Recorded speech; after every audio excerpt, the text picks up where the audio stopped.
This morning, as Katerina finishes her tea at the small table by the window, she hears the chickens begin to panic.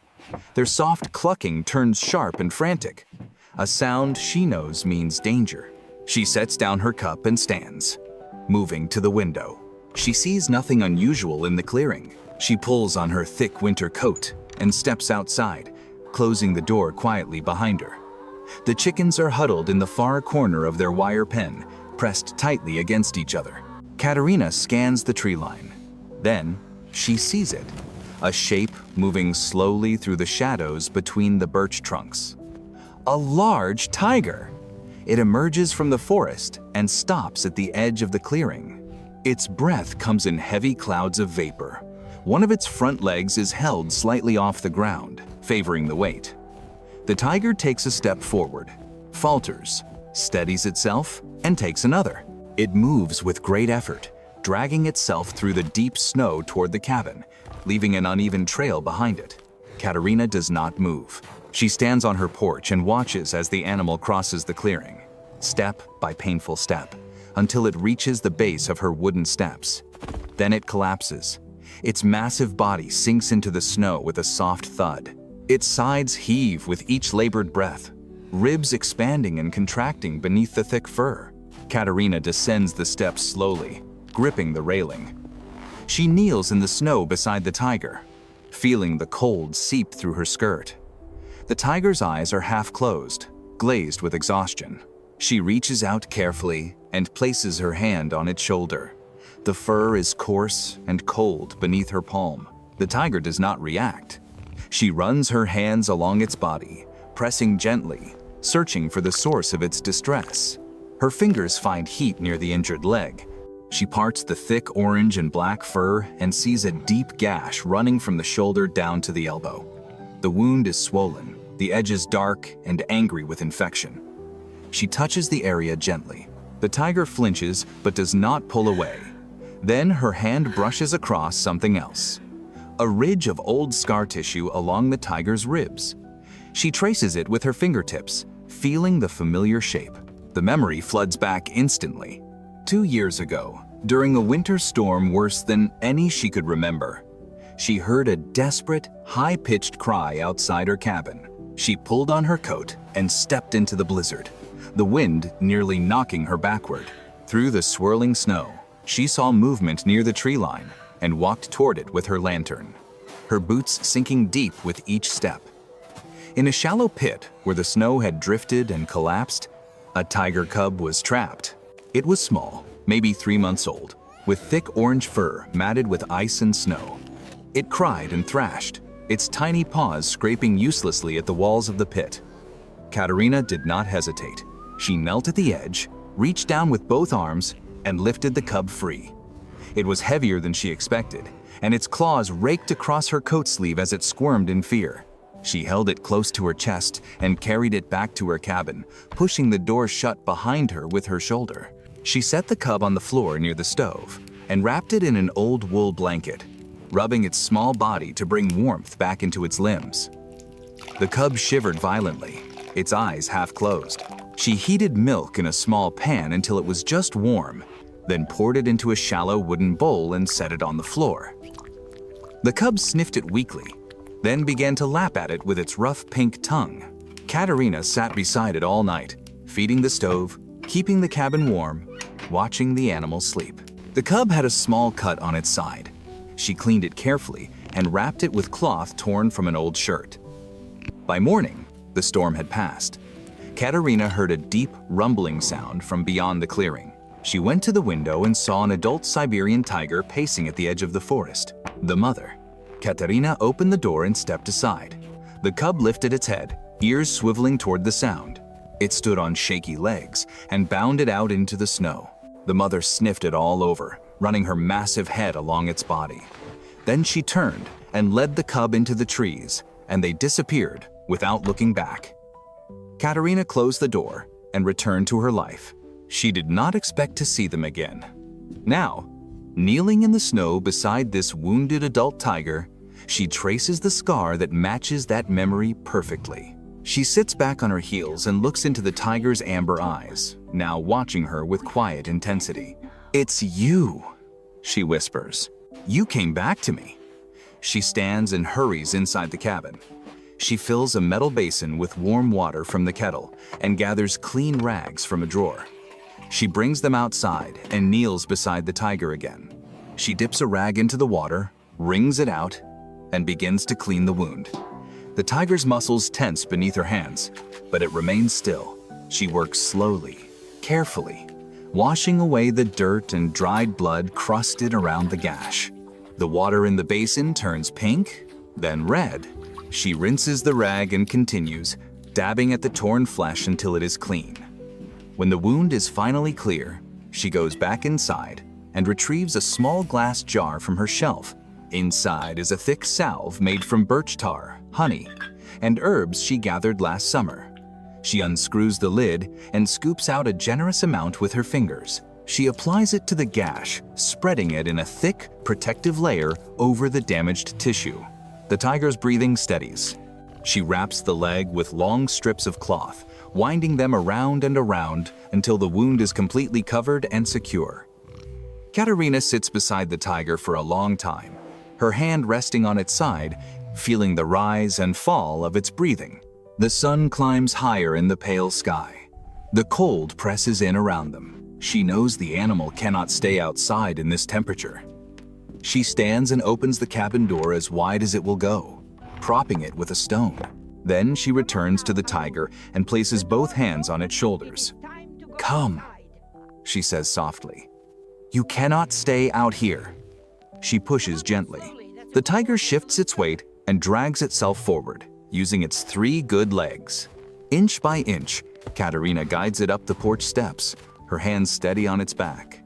Once inside, the tiger moves instinctively toward the warmth radiating from the stove and lowers itself to the wooden floor with a long, rumbling exhale that seems to shake the very walls of the small cabin. Katerina closes the door and stands there for a moment, looking at the massive animal now resting in her home. She adds more wood to the stove, arranging the logs carefully so they will burn slowly and evenly. She fills a wide bowl with fresh water and sets it near the tiger's head. Then she returns to her chair by the window and picks up her knitting, letting the rhythm of the needles calm her racing heart. The rest of the day passes in quiet companionship. Katerina peels potatoes at her table, slicing them into even pieces and dropping them into a pot of boiling water with soft splashes. She adds onions, a handful of dried mushrooms, and a small piece of salted pork from her cellar. The cabin fills with the warm, savory smell of soup simmering on the stove. She ladles herself a bowl and eats at the table, then sets a second bowl of broth on the floor near the tiger.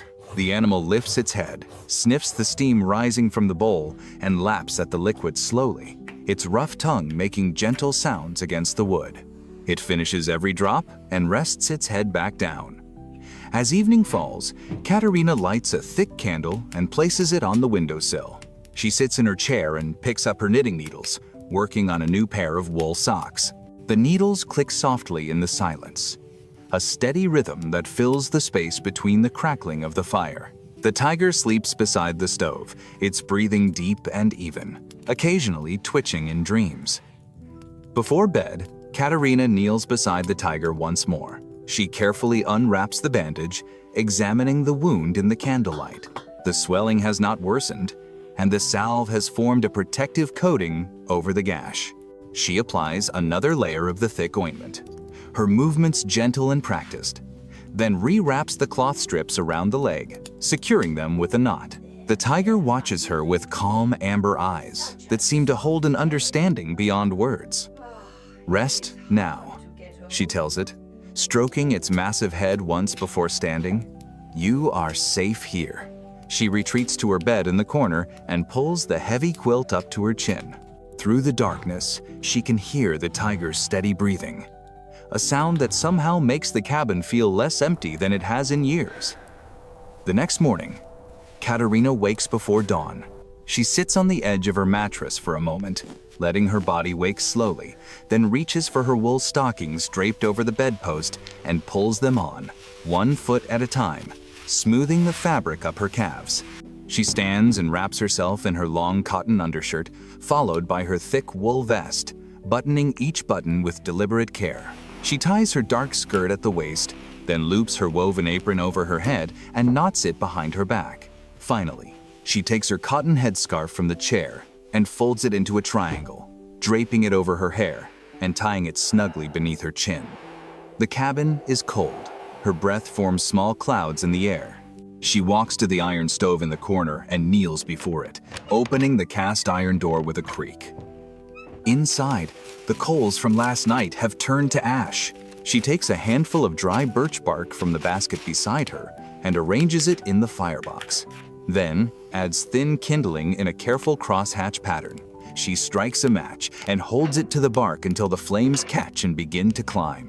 Once the kindling is burning well, she adds 3 split logs, placing them at angles to allow air to flow between them. She closes the door and adjusts the damper, listening to the fire begin to roar softly inside.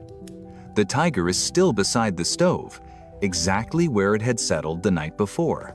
It lifts its head as she moves about, watching her with quiet attention. While the stove warms, Katerina fills her copper kettle with snow she melted the night before, pouring the water slowly from a clay jug.